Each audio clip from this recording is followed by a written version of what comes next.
Hola a todos, en este video vamos a ver algo sobre algunos exámenes utilizados en respiratorio. En particular vamos a ver la espirometría, que se pregunta y que hay que saberla, y vamos a ver además los gases arteriales, que hace algunos años que no se han preguntado en detalle, pero sí suelen ser parte del cuadro clínico que aparecen en las preguntas de la UNACOM, ¿ya? Así que empecemos con espirometría. ¿Qué es lo que mide la espirometría? Mide los volúmenes de la respiración. En particular acá lo más importante sería la CVF, que es la capacidad vital forzada, y el BEF1, que es el volumen expiratorio del primer segundo, ¿ya? En general se miden estos volúmenes de manera basal y luego se nebuliza con broncodilatador y se vuelven a medir, o sea serían basal y post-broncodilatador, ¿ya? O post-salbutamol en ese caso. Ahora, ¿con qué se compara esto? Se compara con los volúmenes teóricos, con los volúmenes que en teoría una persona de ese sexo, edad, talla y raza debería tener, ¿ya? Algo importante es que el volumen teórico no utiliza el peso, en el sentido en que las variaciones del peso no hacen variar esto, sino que utiliza principalmente la talla, el sexo y la edad, esas tres cosas, y obviamente la raza. Aquí en Chile, como en general somos todos mestizos, ¿cierto? Hay solamente como una tabla de comparación con volumen teórico, ¿ya? Ahora, lo primero a ver es la relación BEF1-CVF, o sea, el volumen que dé el BEF1 partido por el volumen que dé la CVF, ¿ya? Y en ese caso, esto hay que saberlo muy bien, si es mayor o igual a 70%, uno dice está absolutamente normal. Si por el contrario es menor a 70% esta relación BEF1-CVF, hay un patrón obstructivo, hay obstrucción, ¿ya? Y ahí se va a ver si es que mejora con salbutamol, si mejora con broncodilatador, que el diagnóstico va a ser asma, o bien si es que no mejora, y en ese caso el diagnóstico va a ser un EPOC, una enfermedad pulmonar obstructiva crónica, ¿ya? O sea, el obstructivo, lo importante es si mejora o no mejora con broncodilatador, ¿ya?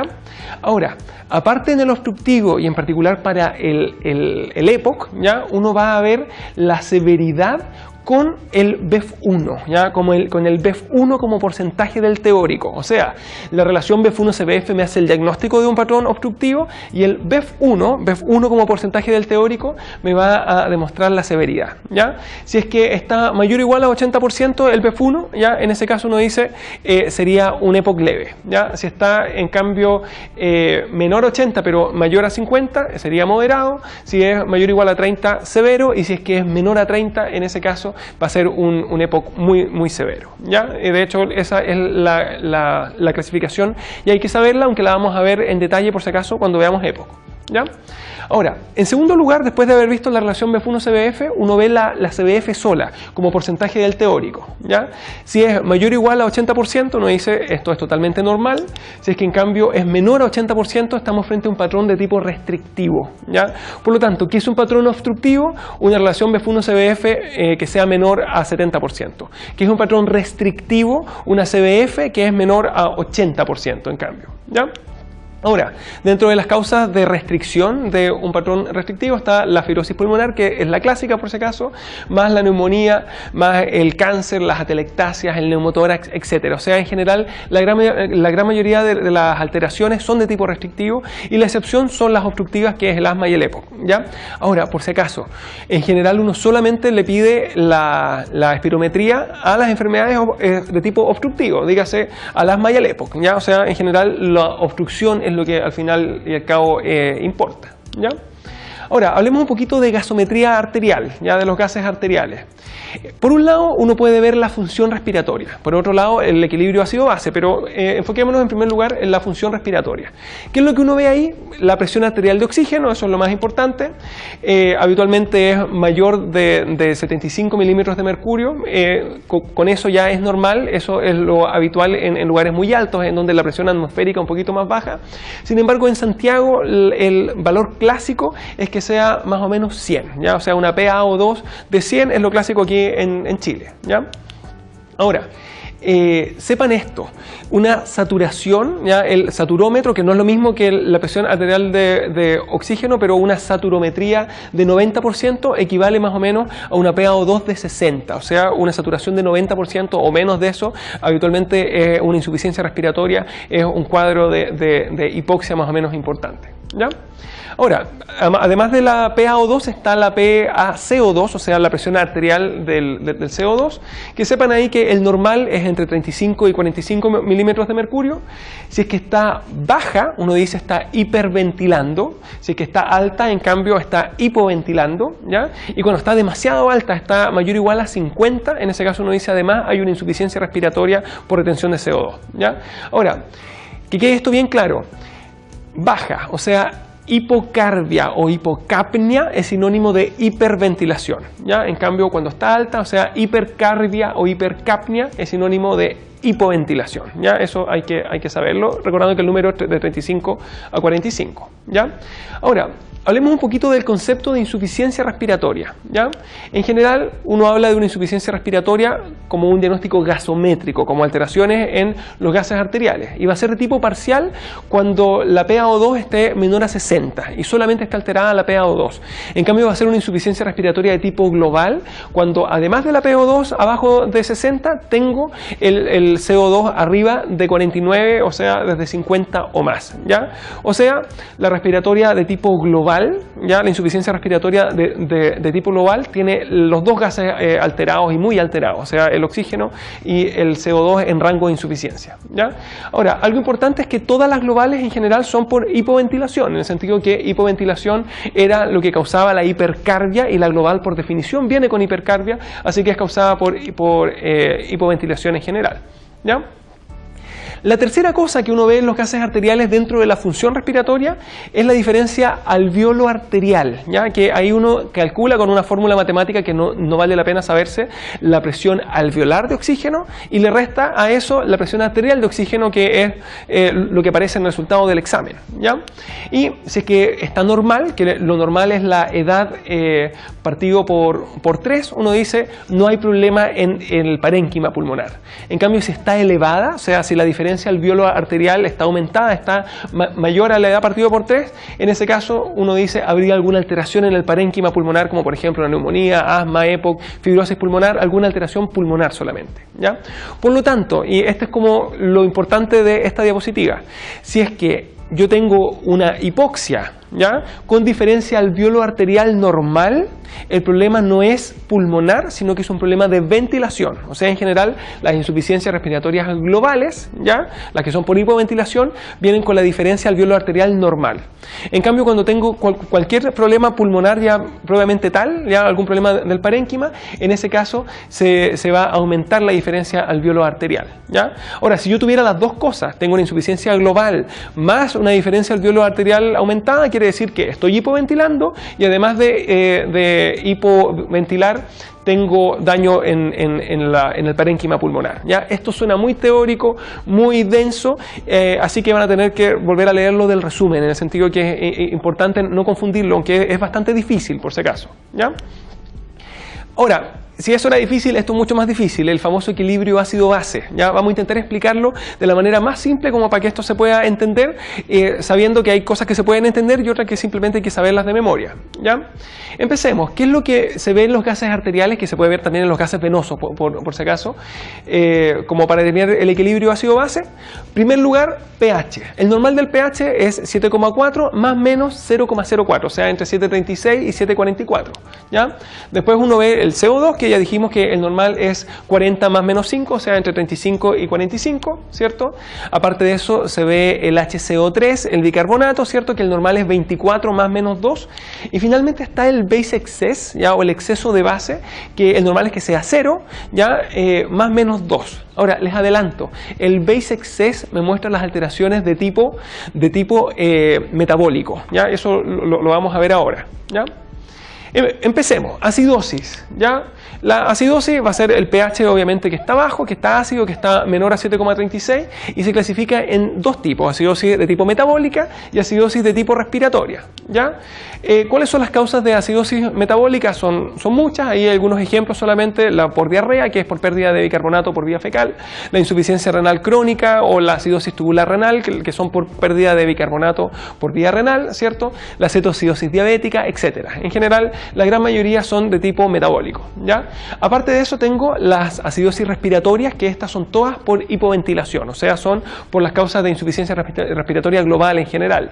Dígase la intoxicación con benzodiazepinas o por opiáceos, ¿cierto? Enfermedades neuromusculares y cualquier cosa que me produzca hipoventilación, ¿ya? O sea, la respiratoria es por eso. Ahora, ¿cómo se ve esto en los gases mismos? ¿Cómo se ve el CO2, el bicarbonato y el base excess? Vamos viendo, ¿ya? Lo primero es que en la acidosis metabólica, lo primero que hay son pérdidas de bicarbonato, ¿ya? Ya sea porque se pierden o bien porque se consume porque aparece otro ácido, como por ejemplo los cetoácidos, ¿ya? Y al bajar el bicarbonato, y que quede esto bien claro, no por compensación, sino que por un simple equilibrio químico, va a bajar el CO2, ¿ya? O sea, el CO2 también baja, pero repito, no es porque haya una compensación, sino que solamente por equilibrio químico. Además puede haber una compensación, pero la baja se ve en la acidosis metabólica pura. Y el base excess va a estar bajo, ¿por qué? Porque en el fondo lo que tengo es una falta de base, y habíamos dicho que el base excess lo que mostraba era justamente las alteraciones de tipo metabólica, y como esto es una acidosis metabólica, lo esperable es que haya justamente una baja en el base excess, o sea que no haya un exceso de base, sino que haya una falta de base. Muy teórico, muy difícil, insisto, esto hay que leerlo un par de veces antes de poder aprenderlo. Vamos viendo la acidosis respiratoria ahora. Lo que ocurre en primer lugar es que aumenta el CO2, hay hipoventilación y retención de CO2 y eso me produce una acidosis. Ahora, nuevamente, por simple equilibrio químico va a aumentar el bicarbonato, en el sentido que el CO2, ustedes saben que se mezcla con agua y se transforma en bicarbonato más en un hidrogenión, eso no importa, pero sepan que por equilibrio químico aumenta, y el base excess va a estar normal. ¿Por qué? Porque el base excess mostraba los problemas de tipo metabólico y aquí estamos con una acidosis de tipo respiratorio, ¿ya?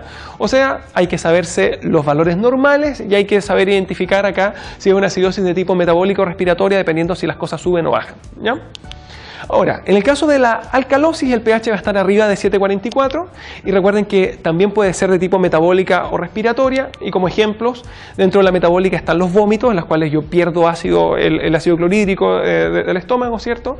Otro ejemplo sería el hiperaldosteronismo, como el que se puede ver, por ejemplo, en una enfermedad de Cushing, ¿ya? Aparte tenemos alcalosis de tipo respiratoria, que ahí la causa es la hiperventilación, ejemplo, una crisis de pánico, ejemplo 2, un paciente que está con taquipnea por una neumonía o por un EPOC o por lo que sea, pero en general todo lo que me produzca hiperventilación tiene el riesgo de producirme una alcalosis de tipo respiratoria, ¿ya?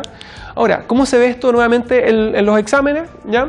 En el caso de la metabólica, lo primero que pasa es que aumenta el CO2, ya sea el bicarbonato, el HCO3, ya sea porque tengo pérdidas de ácido, como en el caso de los vómitos, o ya sea porque tengo un aumento en la ingesta de bicarbonato, como en la ingesta de leche, por ejemplo, ¿ya? Y luego nuevamente por equilibrio químico aumenta también el CO2 y el base excess en este caso aumenta. ¿Por qué? Porque tengo un exceso de base de tipo metabólica. Dijimos que el base excess se alteraba en las cosas metabólicas y aquí justamente estamos en una alcalosis metabólica, ¿ya? En el caso de la respiratoria, lo primero que ocurre es que baja el CO2, ¿ya? Y eso nuevamente por equilibrio químico va a bajar al bicarbonato y obviamente el base excess está normal porque es un problema no metabólico sino que respiratorio, ¿ya? Vamos con algunas cosas adicionales de la acidosis metabólica, que es la que tiene cosas más difíciles, que hay que entender cosas adicionales. Número 1, el anion gap, ¿ya? El anion gap, ¿qué cosa es? Es el sodio menos el cloro menos el bicarbonato, ¿ya? Es una cosa que se calcula simplemente de manera matemática con esos electrolitos, ¿ya? Y lo normal es que sea 10 más menos 2, o sea que esté entre 8 y 12, ¿ya? Si es que está aumentada, si está mayor a 12, uno dice hay algún ácido de causa orgánica que está causando la acidosis. O sea, la acidosis metabólica con el anion gap aumentado son por otros ácidos. Ya no es por simple pérdida de bicarbonato, sino que es porque hay un ácido orgánico metido.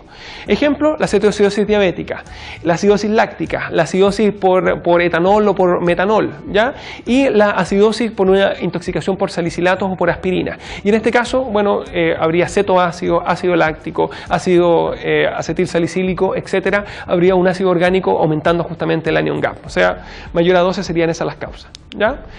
Como segunda cosa difícil en la acidosis metabólica es, ¿viene sola o viene además con un trastorno respiratorio asociado? ¿Ya? Y en ese caso, la forma más rápida de verlo, porque hay unas fórmulas matemáticas pero son muy difíciles y no da tiempo para verlo, es viendo el CO2 y comparándolo con el pH. ¿Ya? Sabiendo esto, en una acidosis metabólica, que quede bien claro, esto estamos hablando solamente de acidosis metabólica, ¿ya? En una acidosis metabólica pura, ¿ya? El número que está después del 7 en el pH, el 7, algo, debería ser similar al CO2, ¿ya? Por eso uno habla de 7,CO2, en el sentido en que debería ser muy similar. Vamos a ver esto en unos ejemplos más, ¿ya? Pero si el CO2 está mucho mayor, ¿ya? Está mucho mayor al número que está después del pH, en ese caso uno dice, además tiene una acidosis respiratoria. Si es que el CO2 en cambio está similar, ejemplo tengo 7,30 y tengo un CO2 de 30 o de 31, uno dice, en ese caso es una acidosis metabólica pura, ¿ya? Y si por el contrario el CO2 está mucho menor al número que está después del 7 en el pH, en ese caso uno dice, además tengo una alcalosis respiratoria, y el caso clásico de acidosis metabólica con la alcalosis respiratoria, por si acaso, es la intoxicación por aspirina, por salicilato, ¿ya? Ya, hasta ahí eso, la teoría, eso hay que repasarlo. Ahora vamos a hacer los ejercicios para que quede un poquito más claro, y con los ejercicios además van a tener que practicarlos para que puedan responder las preguntas del EUNACOM, ¿ya? Empecemos con espirometrías, ¿ya? Aquí está la relación BF1-CBF, la CBF y el BF1, ¿cierto? Y está tanto basal como post-broncodilatador, post-salbutamol, ¿ya? Empecemos, ejercicio 1. Lo primero a ver es la relación BF1-CBF, aquí está en 62%, o sea, tengo un patrón obstructivo, ahí no hay duda. Y con el broncodilatador, si se fijan, subió 79, o sea, se normalizó. Por lo tanto, lo que yo tengo es un patrón obstructivo que mejora con broncodilatador. Por lo tanto, el diagnóstico sería un asma. Fíjense, aquí no me di la lata de ver el resto de las cosas porque lo que importaba era solamente que la relación BF1-CBF estaba con una obstrucción y que mejoraba con broncodilatador, ¿ya? Ahora, el BF1 está bajo y la CBF va a estar normal porque es obstructivo puro, ¿ya? Y obviamente también mejoró con broncodilatador. Ahora, algo que no dijimos, que a lo mejor valga la pena decir ahora. ¿Qué significa que mejore con broncodilatador? Que aumente por lo menos en un 15% cualquiera de los valores que hay ahí. Ya sea el BF1, la CBF o bien la relación BF1-CBF, cualquiera que aumente en un 15%, eso uno dice ya mejora con broncodilatador, ¿ya? Veamos aquí el segundo. Relación BF1-CBF está en 60%, por lo tanto hasta menor a 70 hay una obstrucción. Y si se fijan, no mejora con broncodilatador, ¿ya? Por lo tanto uno dice hasta ahí, lo que tiene es un EPOC, ¿ya? Ahora, en el EPOC había que ver la severidad y eso se hacía con el BF1 como porcentaje del teórico, y aquí está en 63% y mejora 66%, o sea, no mejora con broncodilatador, ¿ya? Y por lo tanto está menor de 80% pero mayor de 50%, por lo tanto sería un EPOC de tipo moderado, ¿ya? Así que el diagnóstico ahí sería EPOC moderado, ¿ya? En tercer lugar, tengo la relación BF1-CBF que está en 80%, o sea, está absolutamente normal, así que hasta ahí uno dice no hay obstrucción, ¿ya? El BF1 está bajo, que aquí poco importa por si acaso, pero la CBF sí está baja, por lo tanto lo que tengo es un patrón restrictivo, o sea, no hay obstrucción porque la relación BF1-CBF está normal, pero sí hay restricción porque la CBF está baja, ¿ya? Por lo tanto, lo que tengo es un patrón restrictivo, que una de las causas puede ser fibrosis pulmonar, pero puede ser otra también, ¿ya? Acá tengo una relación BF1-CBF que está normal, está arriba de 70%, por lo tanto hasta ahí está normal. El BF1 está normal y la CBF igual está arriba de 80%, así que está normal. O sea, en resumen, tengo una espirometría totalmente normal, ¿ya? Sigamos con la última, ¿ya? Relación BF1-CBF que está en 42%, o sea, está bastante baja, está menor a 70%, hasta ahí un diagnóstico obstructivo, tengo un patrón obstructivo, ¿ya? Y si se fijan, no mejora con broncodilatador porque ninguna de las cosas que hay ahí alcanza a variar por lo menos un 15%, ¿ya? Por lo tanto sería un EPOC, ¿ya? Patrón obstructivo que no mejora con broncodilatador es EPOC, ¿ya? Y lo que hay que ver es justamente la severidad, y la severidad se ve con el BF1 como porcentaje del teórico, que aquí está en 48 a 49%, o sea, hasta menos de 50 sería un EPOC severo, ¿ya? O sea, que hay que saber de la espirometría, hay que saber más o menos en qué orden verlo, y acuérdense, mirar en primer lugar la relación BF1-CBF y después ver si mejora o no con broncodilatador en el caso de que sea obstructivo, y después de eso, si es un EPOC, ver la severidad con el BF1, o sea, con el BF1 como porcentaje del teórico, ¿ya? Y como última cosa, acordarse que el patrón restrictivo tiene una relación BF1-CBF normal, pero lo que sí tiene es que está baja la CBF. ¿Ya? Y el BF1, pero la relación se mantiene constante, se mantiene normal. Ya, vamos ahora con los ejercicios de ácido base, que son un poquito más difíciles, pero más rápidos. ¿Ya? Empecemos. Tenemos un pH de 7,33. Hasta ahí uno dice, hay una acidosis, o por lo menos hay una acidemia. ¿Ya? El bicarbonato está en 17, está bajo, o sea, hasta ahí sabemos que es una acidosis de tipo metabólica. Y acuérdense, en las acidosis metabólicas, y solo en ellas, había que fijarse si es que el CO2 se parecía al número que estaba después del 7. En este caso el CO2 está en 33 y se parece justamente al 7,33. O sea, el 33 está igual, así que sería una acidosis metabólica pura, ¿ya? Sin ninguna otra alteración. Y fíjense, el CO2 está el CO2 está bajo, está menor a 35, pero eso solamente es por equilibrio químico. O sea, yo tengo una acidosis metabólica pura, ¿ya? Y que está descompensada, por si acaso. Acá tengo un pH de 7,27, o sea, nuevamente hay una acidosis, y en este caso el bicarbonato está alto, y lo que está alto es el CO2, que está muy alto, está en 60. Por lo tanto, el diagnóstico ahí es una acidosis de tipo respiratoria, ¿ya? Y por si acaso, además, hay una acidosis, hay una insuficiencia respiratoria, porque el CO2 está arriba de 49, ¿ya? Ahora, como no tenemos ahí el oxígeno, no podemos saber exactamente cuál es la gravedad de la parte respiratoria, pero con lo que hay es suficiente para ver el equilibrio ácido-base, y sería esto una acidosis respiratoria, ¿ya? En el tercer caso tengo el pH en 7,6, por lo tanto habría una alcalosis, ¿cierto? Y lo que está bajo ahí es el CO2, está con el CO2 muy bajo, está hiperventilando, por lo tanto lo que tengo es una alcalosis de tipo respiratoria, o sea, muy sencillo, ¿ya?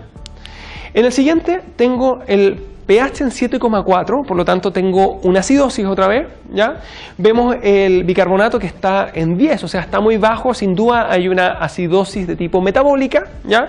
Y acuérdense que la acidosis metabólica siempre había que ver el valor del pH en comparación con el valor del CO2.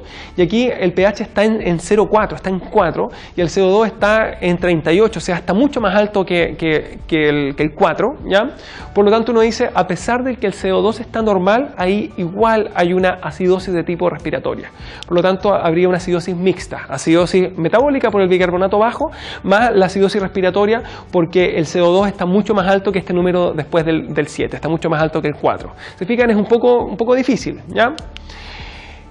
Finalmente tengo este otro caso en que está el pH en 7,4, o sea, está normal, ya no hay una acidemia ni una alcalemia, pero sí tengo el bicarbonato que está bajo y sí tengo el CO2 que está bajo, ya, por lo tanto lo que tengo igual nomás es el bicarbonato muy bajo, eso es una acidosis de tipo metabólica, y el CO2 que está bajo, eso es una alcalosis de tipo respiratoria. Por lo tanto lo que tengo es la mezcla de esas dos cosas que en este caso se están anulando, y como se anulan hace que el pH quede normal, ¿ya? O sea, resumen, ¿ya? Ácido base es difícil, ¿ya? Ácido base hay que practicarlo. En particular, practiquen estos ejercicios, y si son capaces de entender estos ejercicios de acá, deberían tener todo bueno lo que se pregunta al respecto. Ahora, por si acaso, para los que no lo entendieron y creen que no lo van a poder aprender, sepan que al menos en los últimos 2 años no se ha preguntado en el UNACOM, ¿ya? Pero sí se había preguntado antes, así que vale la pena repasarlo, ¿ya? Los próximos videos van a ser un poquito más sencillos, así que nos vemos en el próximo video.